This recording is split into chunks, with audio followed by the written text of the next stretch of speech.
sais dans quelle période on est? Halloween! Donc j'ai décidé d'utiliser cette excuse pour faire quelque chose que j'ai très envie de faire depuis très longtemps, mais que je me suis dit que ça collait pas. Mais au final, comme ces derniers temps j'ai fait beaucoup de choses qui étaient pas censées coller avec ma chaîne, ben je me suis dit je m'en fous. De toute façon, c'est moi la patronne, hein, c'est moi je décide. Et donc on va faire quelque chose qui est super original sur YouTube en ce moment. On va faire un maquillage d'Halloween. Oui! Parce que je me suis dit que ça va bientôt être ma fête préférée. Alors je vais essayer de mixer deux choses que j'aime très fort dans la vie. Halloween et Disney. Oui, c'est un mélange surprenant. Alors au début, j'ai cru que j'avais eu une idée de dingue. En disant, moi je vais faire une Ariel, la petite sirène, avec un hameçon dans la bouche et tout. Et donc je suis partie acheter des hameçons. Déjà je savais même pas où ça s'achetait, parce que moi je tue pas des petits polochons. Et puis après ça on m'a gentiment fait remarquer, tu sais que ça a déjà été fait 1000 fois ça en fait. Donc j'ai décidé de quand même le faire parce que j'ai acheté tout ce qu'il faut. Et du coup après de faire un deuxième truc en rapport aussi, je verrai bien comment je me débrouille, voilà. Donc et ben c'est parti.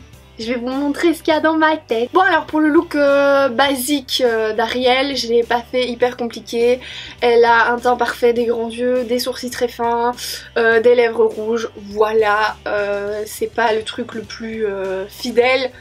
Mais voilà, il y a plein d'autres vidéos où tu peux retrouver le look d'Ariel. Alors je sais, il y a plein d'autres vidéos où tu peux retrouver des maquillages d'Halloween. Mais voilà. Hein, oh.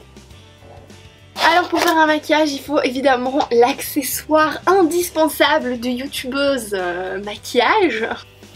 Il y a vraiment que sur moi que ça fait une tête de con. Alors moi j'avais envie de partir dans un délire de maquillage sirène complètement voilà. Et donc j'ai essayé de lui faire un contouring aux couleurs d'Ariel qui est le vert et le mauve. Et bien sûr ce contouring sera écaillé. Donc pour ça j'ai une petite paire d'espèces de chaussettes. Je sais pas exactement ce que c'est en fait, c'est le truc le moins cher qui pouvait faire que ça ressemble à des écailles. Bon prenez un bas parce qu'en fait moi je suis trop con et j'ai pas catché que ma tête n'avait pas la taille d'une cheville. C'est bon, j'ai trouvé les couleurs qu'il me faut. Je vais essayer de prendre un pinceau pas trop gros pour pouvoir mettre les deux couleurs sur l'espace de contouringation. Et bien sûr on fait ça avec des pinceaux dans le thème. Je vais commencer par le mauve. Enfin j'ai eu l'impression de prendre une décision importante dans ma vie quoi.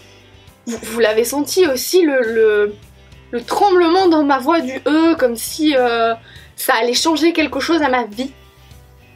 J'ai l'impression que ça ne marque absolument pas la peau. J'ai l'impression que ça ne colore que le bas en fait. Putain, moi j'ai cru qu'en 3 coups de pinceau ça allait être fini.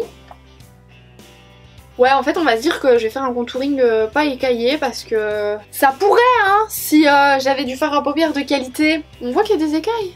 Je vois ouais. Ah.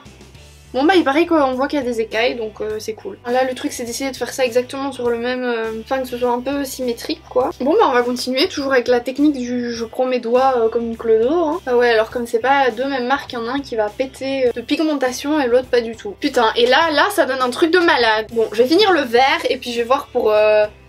recommencer le violet parce que ça c'est moche. Ce qui est bien quand tu fais ça c'est que ça n'a pas du tout l'air con. Si le voisin regarde par la fenêtre il comprend tout à fait la logique de ce que je fais. Hein. Et pourquoi ça marche d'un côté et pas de l'autre? La vidéo de la galère, c'est comme ça que je vais l'appeler. Alors il y en a un qui est beaucoup plus bas que l'autre, c'est génial. Ah bah voilà, on dirait que j'ai des écailles. Donc voilà on en est rendu à la première étape et ça fait 18 minutes.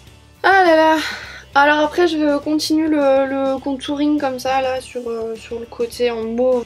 Je sais pas trop où je vais hein, donc c'est pas dégueu. Je vais même faire là en dessous. Après j'ai des paillettes parce que je reste une princesse. Je vais mettre des paillettes bleues pour rappeler l'océan.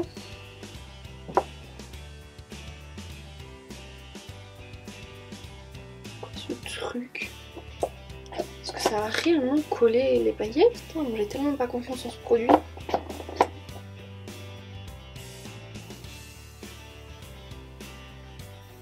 C'est conceptuel. Moi je suis pas convaincue par les paillettes. Mais bon. Il paraît que ça rend bien. Ah ça pue ce truc. J'espère que je vais pas faire une vieille réaction allergique avec ma chance. fait à la base je voulais des perles mais j'en ai pas trouvé. Alors là bah voilà, si vous avez envie de juste être une sirène ça peut le faire. Maintenant moi je préfère quand c'est un peu gore. Donc on va faire qu'elle s'est fait pêcher. Si j'étais une youtubeuse consciencieuse nanani nanana qui fait ce genre de maquillage très régulièrement, j'aurais pris de la wax ou on dit aussi de la plastonnette. Mais je suis une galérienne et donc eh bien j'utilise de la pâte à tarte brisée. Voilà, alors pour info, des hameçons ça se trouve chez Decathlon. Parce qu'il paraît que s'asseoir et faire tremper un fil dans l'eau c'est un sport. Ce que j'ai fait c'est que je les ai coupés en deux et j'ai chaque fois coupé une petite partie et une grosse partie pour en fait au final avoir un hameçon beaucoup plus gros que ce qu'il était à la base. Là j'ai mes deux grosses parties. Je vais essayer de planter celui-là comme s'il était ressorti parce que bah, il m'avait transpercé la joue et l'autre bah, de le mettre dans ma bouche comme si ben voilà, il était rentré. Et j'ai aussi du petit fil transparent pour faire le fil de pêche, en espérant qu'il sera pas trop invisible. Alors on prend son petit morceau de pâte à tarte, il en faut pas un très très gros, et normalement ça colle directement à la peau. Quand même des gens vachement plus doués que moi. Hein. On va sécuriser tout ça parce que ça tient pas hyper bien, parce que à cet endroit là quand on parle ben, ça bouge. Donc je vais mettre un peu de latex liquide. J'ai jamais eu de problème avec ce truc, mais j'allume la caméra, j'ai l'impression que c'est le truc le plus dur du monde. Alors après on va mettre du correcteur ou de l'anti-cerne par-dessus, que c'est la même couleur que la peau. Qui peut se vanter de maquiller un morceau de pâte à tarte? On va enfoncer le morceau d'hameçon. On va mettre du faux sang, apprends à parler, sur une éponge à barbe et venir donner... Ah oui, ça fait pas du tout ce que c'est censé faire, c'est bien ça. On va essayer de faire une grosse coulée de sang. Alors voilà, il ne reste plus qu'à arialiser ses cheveux et puis à mettre l'autre morceau de l'hameçon dans la bouche et tu dégoûtes les gens. Donc Ariel, elle a une espèce de brushing bizarre, une mèche de 3 km de cheveux plutôt. Et Ariel est toujours brushingée. Même quand elle sort de l'eau. Bon, on disait que c'était bien. Voilà, l'étape que j'avais peut-être regrettée juste après avoir filmé cette vidéo.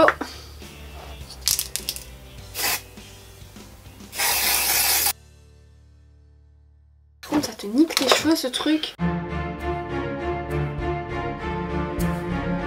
Ensuite, maintenant qu'on s'est bousillé les cheveux et qu'on a empuanté la pièce, on va faire une version zombie de Ariel, mais je vais retirer quand même des éléments de mon visage qui je trouve n'iront pas avec la zombification. Je vais juste peut-être retirer les paillettes parce que ça je trouve que ça fait pas du tout zombie. Du coup j'ai plein de rouge des cheveux sur les mains, c'est fantastique. Bon, j'ai retiré finalement l'hameçon parce que ça me gonflait en fait, pour parler c'est pas hyper pratique. Et j'ai essayé de retirer un peu les paillettes parce que je trouve que ça faisait pas très zombie. Mais j'y arrive pas en fait, ça va partir, c'est pourri. Donc j'ai essayé de mettre du vert pour l'effet zombie. Ça fait un peu boule. On peut dire, j'en perds mon pinceau, on peut dire que c'est un zombie de la mer.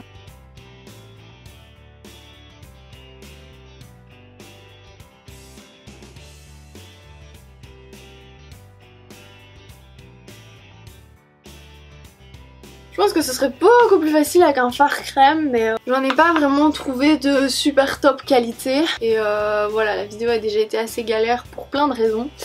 On n'allait pas se rajouter cette difficulté. Hein. Et franchement j'ai tellement galéré quand même, si le résultat est ridicule, je la poste quand même.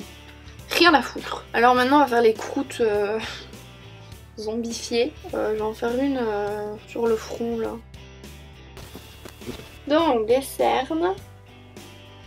Donc je vais prendre un fard à paupières brun et faire le tour de mon œil. Alors maintenant on va colorier ces espèces de croûtes en vert et brun. Donc on va passer au fond sang.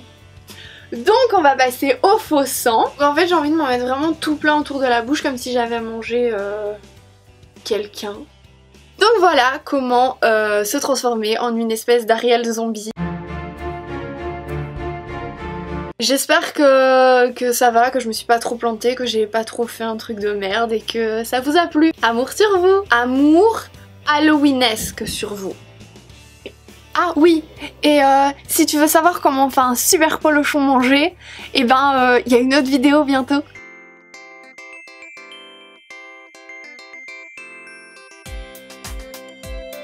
Ce qui est bien, c'est qu'en fait j'ai fini de tourner et je viens de remarquer que je me suis fait chier avec une bombe à colorer les cheveux et qu'on ne voit absolument rien à la caméra.